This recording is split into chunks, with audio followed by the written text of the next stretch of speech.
So this is continuing on the discussion about the internet. Because the internet is a huge part of our lives these days. It's just there. We use it for so much, as most people do, and certainly in the West and most developed countries. But is it good or bad? Is it great that we've got all these opportunities, or is it an evil thing? Or is it somewhere in between? These are great questions, and we can't really avoid it because it's there. The internet is huge, and as we know, the church uses the internet for so many things now, including genealogy. So such important things are done on the internet. So you've read the paper and analysed it that was published in 1998 regarding the internet.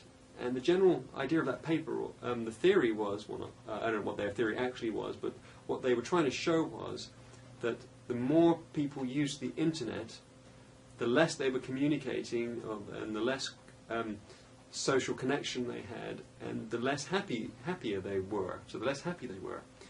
So in the early days of the internet, they were saying that it's not really a very good thing, or not for sociality and for well-being, at least, for a sense of well-being, because people weren't feeling connected and having a large social group. But that was 1998, and I deliberately wanted us to read that paper because it was in 1998, and the internet was still relatively early. Like I said, I returned from my mission in 1994, and really only discovered the internet after that. And then that was about then you were able to browse, and you really had full access to internet email, and it just kind of exploded from there. So from there to 1998 is not very long. So what about today? In 2000, what do we have access to, and why is it different?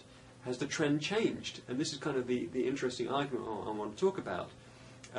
Just because something is new and doesn't have great impact immediately doesn't mean it won't in the future.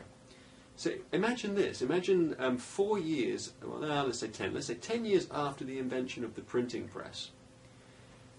Do we think that there would have been people saying, it's fantastic, it's doing everything we ever thought it would? It's more likely that it didn't take off so quickly, and there were problems and issues involved, and people who didn't want the printing press to come along, there's always people who don't like change, will have been saying, yeah, you see, it's not working. Something's not right. So in 1998, if you look at it then, just a few years after its invention, you can say, look, it's not working very well. And even the church were a little bit skeptical about whether they would have a website or a presence on the internet, because of it was early days, and it's hard to tell whether it was a useful thing or not, and where it was going to lead. But what about today? So let's look at some of the things on the internet. So the internet has, this is one of my favourite things, Google. So Googling on the internet. There was a time, if I wanted to find the answer to something, I would have to find an expert, or I would have to go to the library, which to me has always been a real pain. I don't want to have to go or make all the effort to find an answer. So I think we had less knowledge, less access to knowledge. But now, if there's something I want to know, I can just type in a question in Google. And most of the time, I actually find a good answer. I've just typed in here an example of what is strep throat. Strep throat is just a sickness you can get, and now you can do a Google search. What is it? How does it come about? And you can find all these answers. Now you have to be careful to make sure that you decide what's a credible answer and a credible source on the internet. But there are answers, and I've used this for many things. So in computer programming, and I'm going back to that now, and when I've had to, in the last several years, do anything with programming to fix something or help somebody else supervising, I never look in a book anymore. It's really hard to find answers in a book. I just Google it, and so I can find out how to program something like video capture or anything else I'm trying to do, and I find the answers. Somebody's already done something like it. There are examples, and it's all on Google search. It's just easy to get access to information, and then the test of whether it's useful information is in something like programming is, can you use it? And I've been able to. I've been able to solve problems that were complicated just by finding answers on the internet and searching examples and putting in the question and finding examples that have already been done and then using them myself, and that's great. If there's something wrong with my car, I'm going to search the internet to find out first, and a lot of the time I can find an answer to how to fix my car on the internet. It's amazing, and that's a huge change because we didn't used to have that. Then email. Email, I suppose, isn't new to anybody anymore, but it still feels like it is to me because I grew up having to write letters. I had to write thank you notes to my grandparents all the time when they sent birthday presents or whatever it is. I hated doing that. I personally don't particularly like writing in handwriting. It's not my favourite thing to do. I have terrible handwriting anyway, but I don't mind typing. So it's not the writing that I mind. But even then, I prefer speaking. So to me, it's easier to record myself than it is to write it. And for example, I do journal by posting videos. I record myself on a video, and then I send it to my own email, and then I keep it in a folder. So you notice, up here, I've got my folders, and I can store different emails in different folders, and just kind of have my records in my email system. And I love that because it's keeping a record. So email, I just think, is a great way of communication that changed everything, because I don't write letters in handwriting to anyone anymore. Although, I mean, it's still a useful skill, because I've been trying to find my old stake president from England when I was branch president, and I knew that he moved to France, and I lost track of him. So on Facebook, I found some of our other connected friends from back in the stake in England, and they've given me his address in France. But I haven't got any email address. I can't find him on Facebook, and I've got a phone number and an address. So I might actually have to physically write a letter. I'll probably try phoning first. But other than that, I don't think that there's that much use to writing letters anymore. I think email is such a simpler and easier and more attractive method of sending messages to people. Anyway, so that's email. Then we've got things like Facebook. This is only in the last 5 years this kind of thing has existed, and this is an attempt to help you people keep social connections on the internet. So this is kind of where I'm going to get to with the social connectivity thing.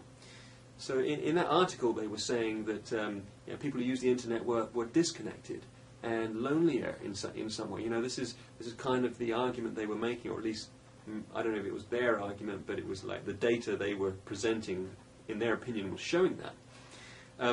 So maybe that was true in 1998. But now we've got Facebook. I'll tell you some stories about Facebook. So I've got a few hundred friends. I'm not like a super duper Facebook user, and I don't think somebody's got 2,000 friends really knows that many people that well. But I know all of the people in my friends collection, and I've been able to make contact with people that back from my original college days when I was 18, and I don't know how I'd have found those people, or if I would have even wanted to find those people. But it's been great that I have, and old mission companions, and I was connected to somebody from my elementary school, who I didn't even know that well, but was just a connection, and we've had quite a few conversations, and he wanted to know about my conversion to the church, and we've been having these email conversations. And this is because of social networking tools like Facebook. I'll tell you a couple of stories. I think this is one of the best things about Facebook to me, is being able to find people from my past has meant I've been able to apologise for things I did when I was younger that I'm kind of just not very proud of. And so I had a friend at college. Well, he was kind of on and off as a friend, and I was kind of a bit mean to him. He actually got into a fight this is before I joined the church. I got drunk and got into a fight, and broke his nose. And I just felt really bad about this. And I was able to make contact with him. He's doing very well. I said I was able to apologise for being such an idiot back then. And this is a great method for releasing this anxiety and stress of the guilt that we might have. And also, I had a girlfriend when I was 16. For 2 years we went out, and you have to understand, in England, people grow up a little bit faster. No, grow up's the wrong word, but you have girlfriends at a lot younger age than in the normal LDS community. So at 16-year-old, she was my full-time girlfriend. We might as well have been engaged. We weren't, but we might as well have been. anyway, and she was a wonderful girl. She was a great girl, very very kind. But I was, an idiot, and I was just very selfish in that time of my life. And her family treated me well, but I wasn't very good. And so, I was able to hunt her down on Facebook because I just wanted to apologize to her and her family, and I was able to do that. And she's happily married now, and life is good. And she was able to tell me that, so don't worry about it. And so we made this connection again, and I was able to apologize, which was great. And so I think Facebook is marvelous, and I get contact with my family, and I can see people's latest news, and you can kind of see it all in one place. I think it's an amazing technology, the way you can see all of the updates that people have in Facebook all in one place. So I am vastly more connected to people now than I was before. So social networking and email systems existed, because it's just so hard to keep in contact with people. You're going to write physical letters to all of the people that you have in Facebook. It just doesn't seem reasonable. Are you going to phone everybody? You might. Some people can do that, but most of us are very busy. So the fact that we can have Facebook kind of in the background of other work we're doing, and you watch it a couple of times a day, and by the way, beware of getting addicted, of course, to social networking, because that's a problem too. But you can see the updates that people have, and pictures that they post, and videos that they post, and stay connected. I think we're vastly more connected than we ever were before. It's in a slightly different way. It's evolving. We're evolving with it, and I certainly don't think we should lose physical connections.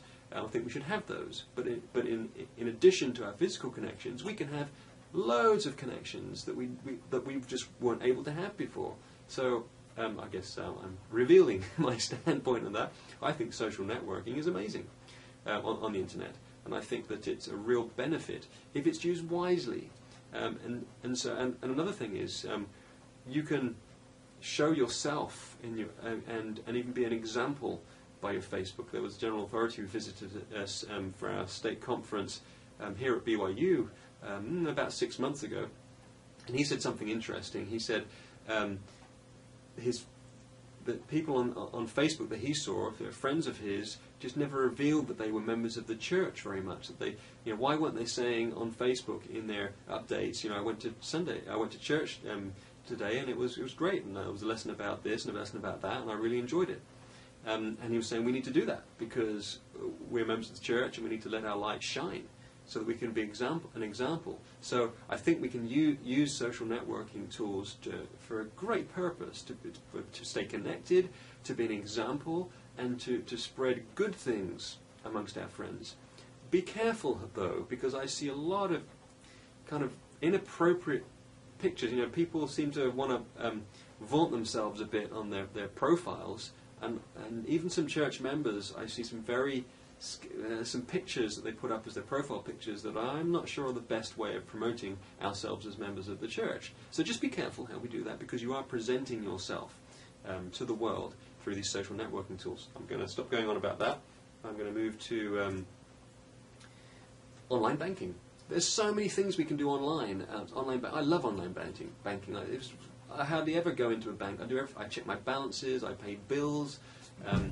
And I have direct debits for most of my transactions. I don't go into a bank, and the only time is if I have to physically pay a check-in, and I hope they can figure a way of doing that instead. But online banking is fantastic. I can do it anywhere in the world. I just have to log on. It's great. So that's just only one example of thousands of things you can do online that we didn't used to be able to do. Skype, communication, just as another form of communication where you can do audio, text, and video, and you can have multiple people in the same conversation, and it's getting better and better. So this live form of communication that you can do with Skype, again, it's great. It keeps people connected. It keeps me connected with my family in England, and Kareem with my wife with her family in France, and you can be connected across great distances. Now, I've said before that there are complications with live video communications, and that's why we do asynchronous video communications in our classes, but still, these are amazing technologies that have come on in the last 10 years or so. We didn't have these things before. So we had telephones, and you had face-to-face, and you had writing letters, but now we have email, and we have Facebook, and we have Skype, and we have asynchronous video where we can send and receive videos. These are amazing technologies to me. So what about YouTube? YouTube is good and bad, of course, but there it is. We have YouTube. You can share videos. You can, if you want to say something to the world, you can record a video and you can say it. And the rest of the world can decide whether they want to listen to you or not. But this is a mechanism for you to present your message to the world. And as members of the church, we're being told to do that. To, again, let our light shine. Present your messages to the world. I would... Oh, look at that. Somebody's actually calling me on Skype. This is really funny. What a great timing. I'm going to answer it.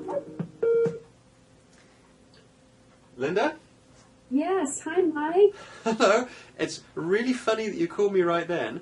I'm actually in the middle of recording a lesson on camera. And I was right talking about Skype as you called me. You couldn't have planned that better. So I'll have to. Let's disconnect in about 15 minutes. Would that be okay? That sounds perfect. I'll call you back on Skype in 15. Okay, sounds good. Thanks. Thank you. So let's go back to my PowerPoint. You couldn't have timed that better. Wasn't that amazing? So that was somebody who was trying to just contacting me through Skype. And as you saw, I was able to answer it. We were able to talk to each other. We could have had a video conversation and text and put send files to each other and drawings. And that's amazing. Then, of course, there's the classes that we do, online education. Online education is changing the world of education. And there's resistance to it because it's change, and change is painful for people because it just is. That seems the way it is. I personally, I like change. I love changes. To me, it's an adventure. It's all an adventure. And of course, we have to make sure that the change is a good change. But just change in itself, I am not afraid of it. And I'd like to make a point about change because it affects us in the church. So if the prophet reveals tomorrow that the whole church has to wear pink shirts and yellow ties to church, I don't care. It doesn't matter. Just do what you're told. So be ready for change in the church by revelation when the time comes. Is what I'm saying. Because if something comes by revelation through the prophet, it's good. No matter what it is, it's good and it's right for us. So be ready to embrace change rapidly when it comes from the right source. And then any other change, analyze it. Be critical. And make sure that the change is a good change. So, online education. Well, obviously it's flexible. We know that. I think that we're finding better and better ways with these videos, like these videos for a teacher to present themselves, but also the student videos. That's a great way of the teacher seeing more of the student and getting into what they're really like and what they really think and what their knowledge really is. And then also teacher feedback videos to make that connection. I think these are great leaps forward. I think it will get better and better, and maybe that will be replaced by something else at some time. But that's online education, distance education, which is being benefited by being on the internet. So we have students in now 30 countries across the world, and they're in situations where they couldn't have had education like this at all, not church education, and not for the price that they're getting it for, as it's subsidized through the church. So, in my opinion, this is just an amazing thing that the Lord has done for us to allow us to use the internet for education. Now, there's debate about whether it's better or worse than face-to-face. I don't know. I think that there is differences. I think there's benefits and there's advantages, disadvantages. But overall, I think that online education can be equal to, if not equivalent to, face-to-face education. It will be different, and we're going to have to learn how to do it better, of course. Just like the internet itself has got better at allowing for social connections, then of course the internet will get better, and online education will get better at allowing for better learning as we move forward and learn new things. But that doesn't mean we should stop it because it's not quite as good as face-to-face. And I don't even know if that's true. I don't know if you'd have as good an experience in a face-to-face class as you are in this online class. I don't know the answer to that. I think there are just advantages. For example, in the online class, every one of you is able to present your opinion on something, and every one of you is able to watch other students' opinions and respond to them. We have 40-ish students in the class. If you were in a face-to-face class, there is no way you could have that. There's no way each one of you could stand up for 5 minutes and present your opinion or your understanding of a topic, and then have 2 students respond to you and allow every student in the class to have that experience. That's just not going to happen. So that's an advantage. Now, of course, if you are in the face-to-face classroom, you can have more of a dynamic discussion where the teacher can be involved, and then you can have idea generation more rapidly. So that's an advantage of the face-to-face education. All right. So moving on from the online education. Okay, so the bad side of the internet, and this is probably the worst side of the internet. This is a terrible thing. Internet pornography is huge. So the statistics I've been gathering suggest that more than a third of the whole internet is used for pornography. That's more than a third of activity and a third of websites, and that's pretty discouraging. And it's also kind of pretty discouraging that 90% of pornography is made in the US. So in the West, where money is king and economy is king, it's a great money maker. It makes money because it's a natural weakness of human beings, and in particular men. So it's a natural way of Satan getting to the men through the internet is to use pornography, and it's enticing. And Satan knows that, and so the internet is hugely used for this terrible, terrible, wicked thing. And I've said in the class before, the Lord loves you. He's merciful. He can help. He can heal you. He has healed me of many things, and I can testify to you of His power. Now there will be people watching who are having issues with pornography on the internet, and unfortunately that's just the way it is right now in the church. What I'd like to say to you is that you can stop. You don't have to do it, and you will not be losing out on something if you give it up, because that's the kind of the trick and lie of addiction that kind of Satan is able to perpetuate, and addictive qualities are able to perpetuate. That if you get addicted to something, when you're in the environment that's available to you, when you're at home at night and your computer's on, and you are enticed to do something that isn't right but feels good, one of the lies that is going to be around, or that I don't know how it's done, but one of the things that's a false belief and a false feeling is that if you don't do the thing you want to do, that somehow you'll be missing out on something, that there's this huge gap in your life. That's the way the chemicals work in your brain. So, but that's not true, because if you stop yourself from doing something and walk away from it, it feels good, because the Spirit will be with you, and you'll get a pat on the back from the Saviour, and then He can help you. So what I'm going to say to you is, struggle and strive to change. If you, in your heart, if you want to, and you really try to, even though you've got chemical, basically a chemical level behavioral addiction, the Lord can change that over time if you strive with Him.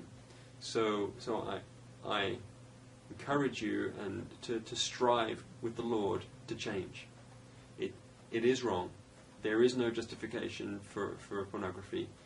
The Lord cannot look on sin with the least degree of allowance, but He does love you, in despite of anything else. He does love you no matter what situation you're in, and His hand is extended to you all day long. Take hold of His hand. Pray mightily. Strive to change. And then every time you fall down, He will forgive you, if your heart and your mind are dedicated to making the change, because it won't come easily, and typically doesn't come in one step. But you can escape, and you can change with His help.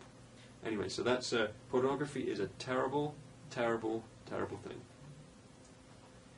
Gambling is huge on the internet. We know gambling is a terrible thing, and maybe not to the same degree of darkness as pornography, but it is still a very terrible thing, and it's addictive. once again, people ruin their lives through gambling. And anyway, so the internet allows for more gambling. You see the amount of gambling that is available on the internet, and the industry that it forms. Internet hate, that's an interesting topic, because we can socialize on the internet, we can send messages, we can present ourselves very easily, which also means we can present bad things easily as well. Internet hate means when people set up websites that are antagonistic towards a person, a group, a race, or anything else like that. And there's a lot of it. There's an awful lot of it. And at school level even, students will sometimes make up websites that are attacking somebody that they're bullying or that they're making fun of. You can use the internet for this. You can use text phones for this. And I'm going to give you a particular example of how the internet it can be very destructive in that end. So be aware of that. Star Wars Kid is an interesting story. This is a kid who it was in Canada, and this kid called Ghislaine, I guess they have a studio there, and they were filming something for a class. And when he thought nobody was looking, he took a long stick and pretended to be like in Star Wars just for a couple of minutes, just as every kid does. And we all love Star Wars. I would have loved to have a lightsaber, but anyway, he made this little video, and he was just messing around. His so-called friends got hold of that video and posted it on the internet. And they called it Star Wars Kid. Well, for some reason, this video became really popular. And people who can mess around with videos started making effects to it. So they started lighting up the stick to make it look like a lightsaber. And all of a sudden, there were tons of these videos, and it was watched by millions of people. Millions of people saw this video. Now, in some cases, maybe the kid might have thought that's funny, and he was a bit famous. But that's not how it went. It was very upsetting, and it was very destructive to his life. He was very embarrassed, and he had to withdraw from school. And this is just an example of something. This one wasn't meant as anything harmful, but it's so easy to propagate anything on the internet, and if it becomes popular, then it can be very destructive. So making fun of somebody, or just thinking you're having a joke, or publishing anything that is hateful or spiteful on the internet can be very destructive. So the internet has some very bad sides to it. But then again, the church has a wonderful presence on the internet. LDS.org is a wonderful website. There's so many things you can do on this website, and I love going to this website for many things. I read the scriptures on the internet often.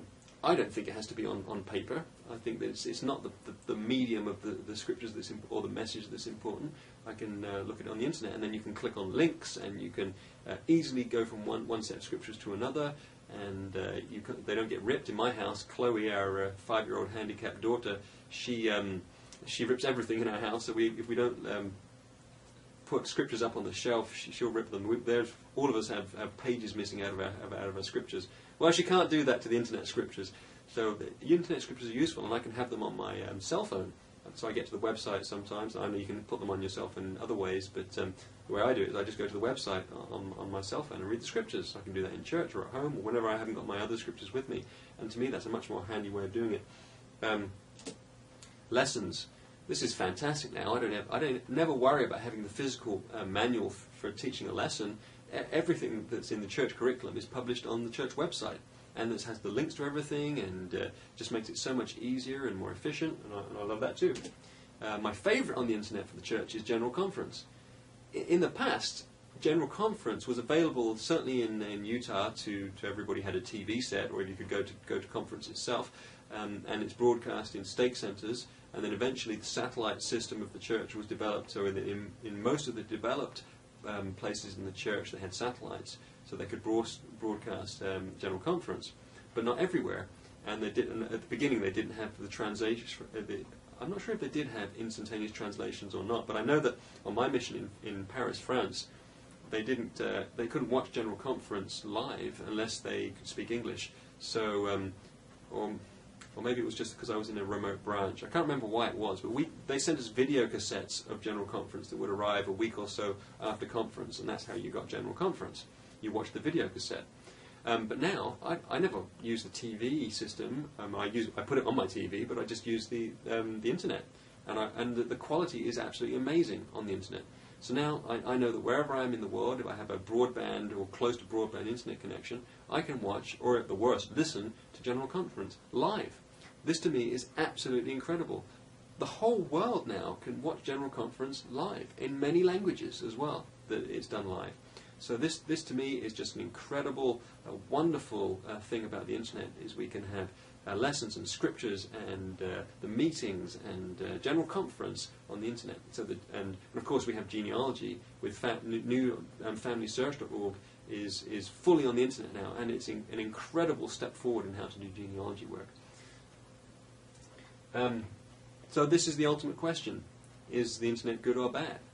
Well, obviously, any of the mediums that he created, any of the inventions that he created, Satan tries to use them for bad, and the Lord tries to use them for good.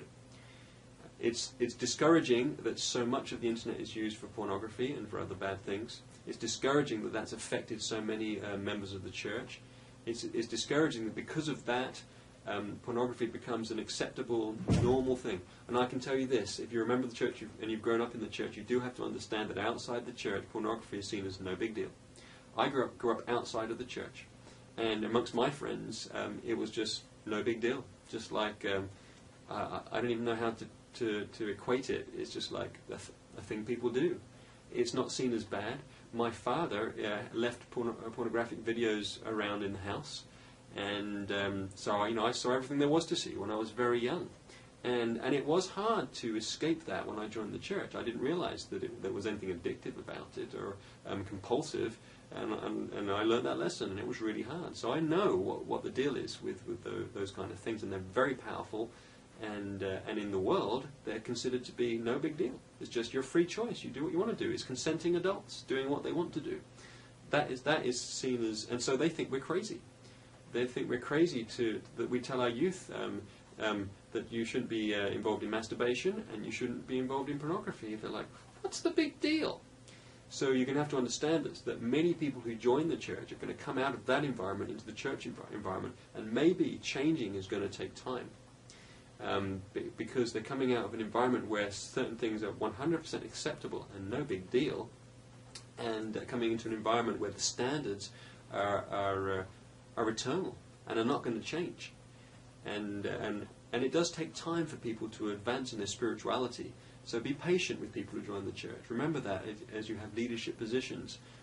Because it certainly isn't easy to transition from worldliness now, because the world is getting worse and worse, but the standards of the church stay the same.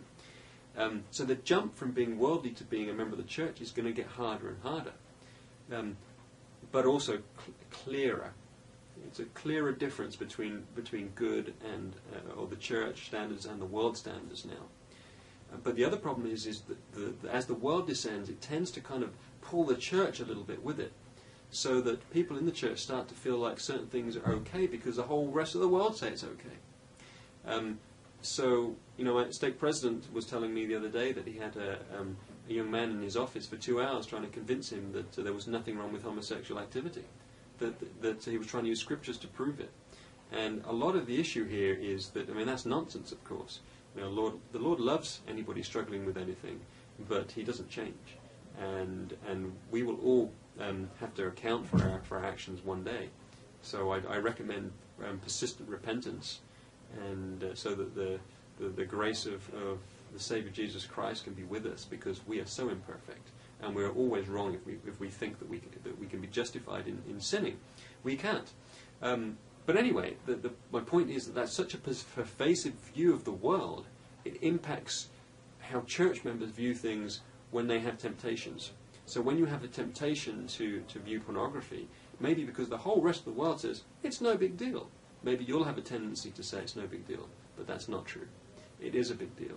And so the internet, I say it's an amazing tool for good. It's an amazing tool for online education. It's an amazing tool for sociality, for networking, for keeping in contact with people. It's an amazing tool for genealogy. It's an amazing tool for missionary work, for presenting ourselves with the Mormon messages now on YouTube and such like. It's an amazing tool for the church websites, for scriptures, for teaching, for general conference. And for all the other things we've talked about, making life easier with banking, with email, with communication, with Skyping. But it's a very dangerous thing when it comes to pornography and gambling and promoting hate or maybe even against freedom, or or political views that are not very good, or you can present anything on the internet. So if you've got anything that's negative, so for example, if you want to learn how to build certain kind of bombs, you can just go and find out on the internet. There's instructions for almost anything on the internet.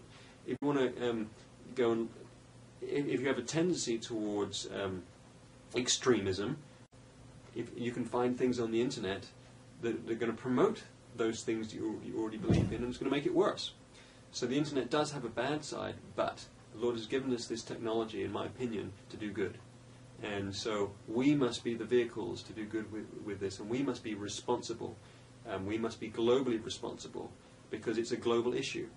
So in our lives, we're going to have to decide, we're going to have to take stands on things, and we're going to have to stand up responsibly for the use of the internet, and also promoting right instead of wrong. It's your choice. You're going to have to make the choices in this life. The internet can allow you to do wonderful things, and it can allow you to do terrible things. The wonderful things are so wonderful that I think the internet is wonderful. But the bad things are so bad, I think the internet is very dangerous. And Satan knows this, and he knows how to use these tools. Stay on the Lord's side, and all will be well. It's as simple as that.